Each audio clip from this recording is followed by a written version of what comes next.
All right, DJ back in the building yet again, and today I got the WATERFIELD switch bag. And what do I put inside of it? Well, time for a little show and tell, shall we? Let's go.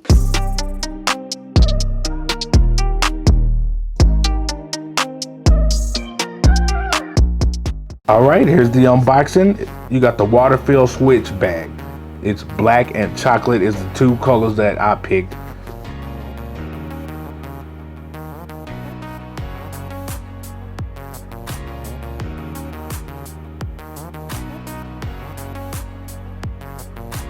You got the leather on the outside at the bottom.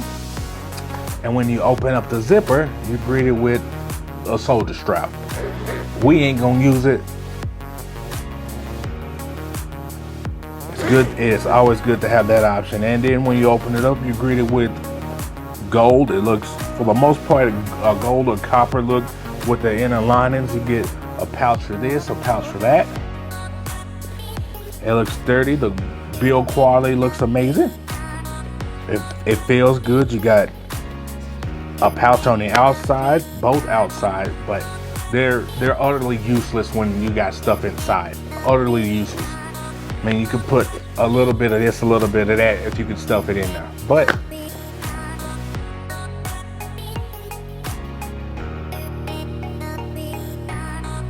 well, what are we gonna put inside the bag? Of course, it's a switch bag, so you gotta start off with the Nintendo Switch. You kinda got to. So, I put it in the front pocket with the case on it and everything. It holds 24 games, and yeah, you know, my game collection looks a little sparse right now. That's because I was going all digital.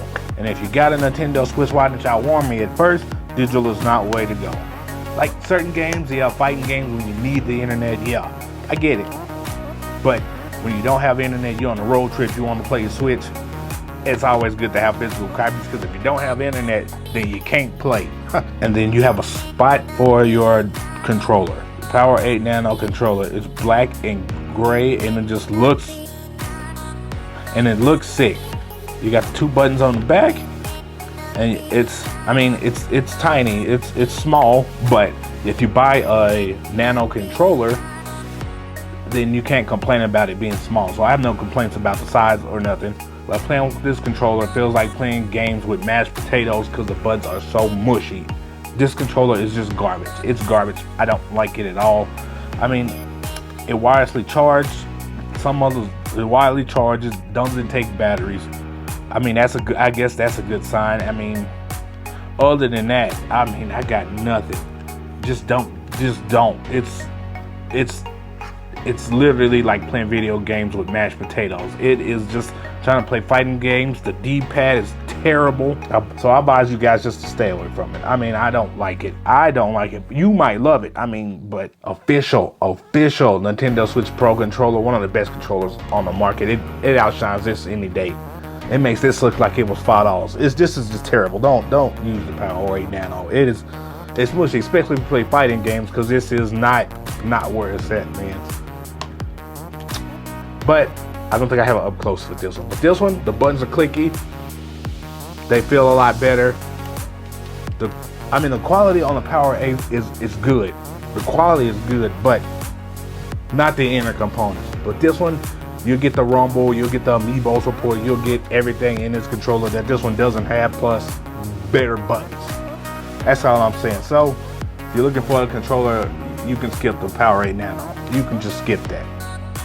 We have ourselves a Cobra dock. The brand of it eludes me, but it's a Cobra dock. It's all white. I mean, it has, you know, the Type-C power out for the Nintendo Switch. You plug in your Nintendo Switch, you'll use the cable that it came with, and then you have a USB Type 3, you know, to plug in your extra stuff that you want to, and then you have the HDMI out. This thing is useful. I mean, I know what you guys are saying.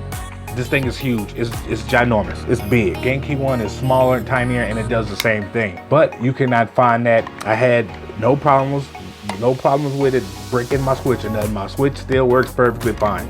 So, I mean, the only thing bad I can say about this is that it's big. You could also bring a second set of Joy-Cons. You might need them, you might not, but you know, there's nothing like customizing your own stuff. So And next we have the Ghoulie Kit Bluetooth connector. It's tiny, it's small. You plug it into your Switch, especially if you're using the handheld mode. You can use headphones, wireless headphones. You know, you can get that sound in your ears, because you know the sound on the Switch gets drowned out by almost any and everything. It all depends on where you're playing it at, but you gotta have a Bluetooth adapter. You don't have to have one, but I do, and since I'm making a video, it goes in.